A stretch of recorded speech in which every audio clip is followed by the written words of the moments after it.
Turkey is preparing for war.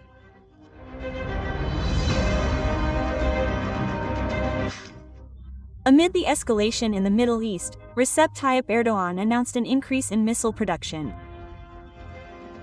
We are now planning to produce missiles to increase our reserves of medium and long-range missiles to the level of deterrence. In the near future, we will have such a powerful defense potential that no one will dare to challenge us.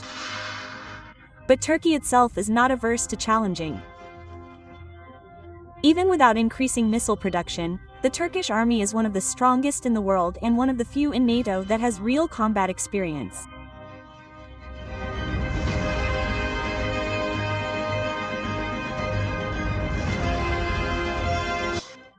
What missiles can Turkey boast of? What is their range? And which countries should prepare for a possible strike? All this and more in a moment.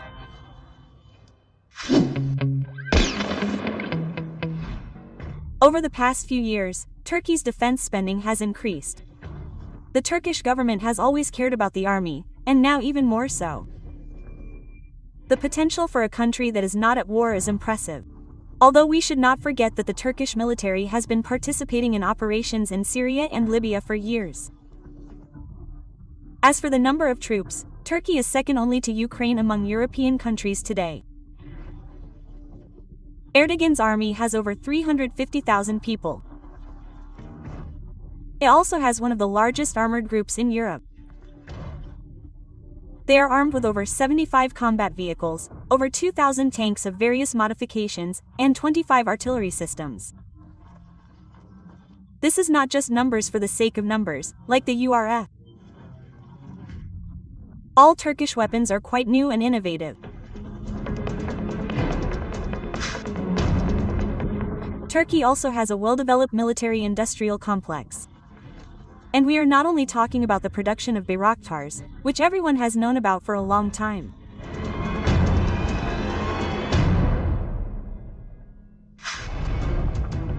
Recently, the first Turkish tank of its own production, the Altay, was launched into pre-series production. The Ankara authorities are also adopting Ukraine's experience and are now actively developing the naval drone production industry. But the most important thing for Turkey today is missiles, and they have something to brag about.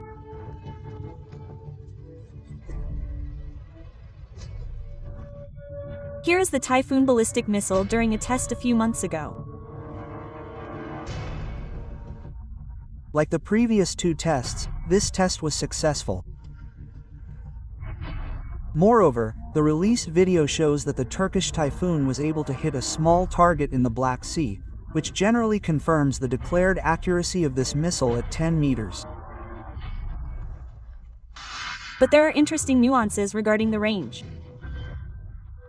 In September 2024, the official characteristics of the Typhoon were revealed, and then it was stated that the launch range was 280 kilometers. Not bad, but it turns out that the distance that the Typhoon flies is actually completely different. During the first test launch, which took place several years ago, the missile flew 560 kilometers, that is, twice as much as declared.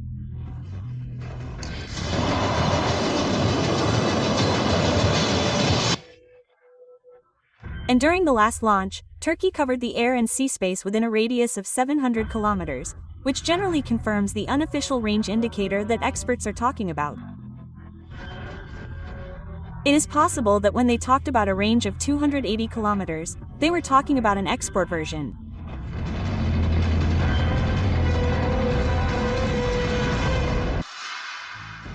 Turkey also has a kind of Kabora OTR. Actually, they say that the Typhoon is its successor. That is why their launchers are similar.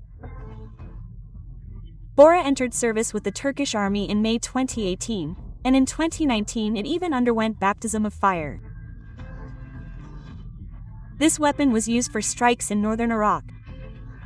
And there the missile demonstrated high accuracy and effectiveness. It is stated that the Bora range is 280 kilometers, and the weight of the warhead is 470 kilograms.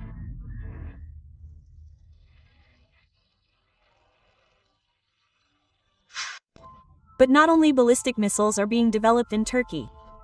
The Turkish army can also boast of a domestic long-range cruise missile SO. The missile was adopted in 2012, but now it has been made, one might say, even more Turkish.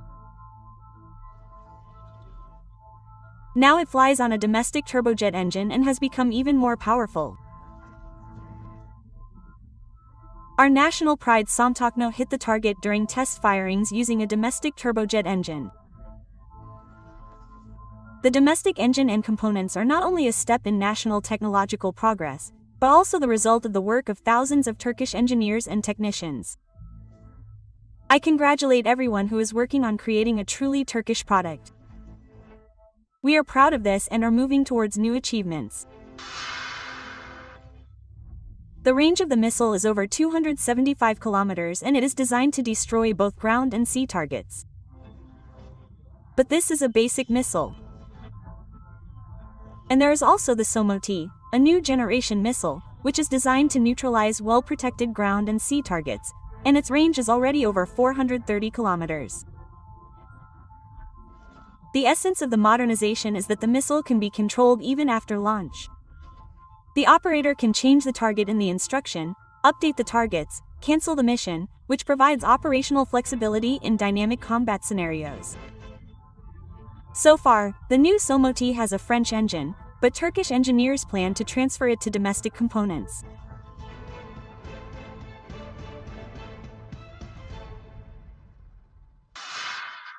All the missiles we talked about earlier are new or relatively new.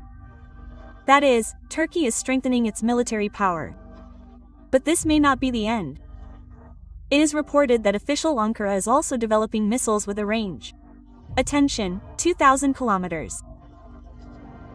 We decided both to strengthen our stock of missiles with a flight range of over 800 kilometers and to accelerate our program of developing missiles with a flight range of over 2,000 kilometers. As for missiles with a range of 800 kilometers, here Erdogan probably revealed the real capabilities of the Typhoon ballistic missile, which we talked about above. And the Turks really need such a range. After all, this country is a NATO member, wants to keep under its sights the territory of Greece, with which it does not have tense relations, as well as Israel, with which everything is not so cloudless. But the desire to have a missile with a range of 2,000 kilometers is a completely different story, and it is not excluded that Russia is involved in it. A range of 2,000 kilometers is already a claim to regional superiority, as it allows you to hit almost the entire territory of Iran, most of Europe, including Ukraine, the Middle East and North Africa, as well as more than a significant part of the Russian Federation, including Moscow and, in fact, St. Petersburg, as well as quite remote industrial and economic centers, such as Kazan, Ufa and Magnit-Ugorsk. And what do you think? Why does Turkey need 2,000 kilometers missiles? Write your thoughts in the comments, and don't forget to like this video and be sure to subscribe to the Arsenal channel to learn even more.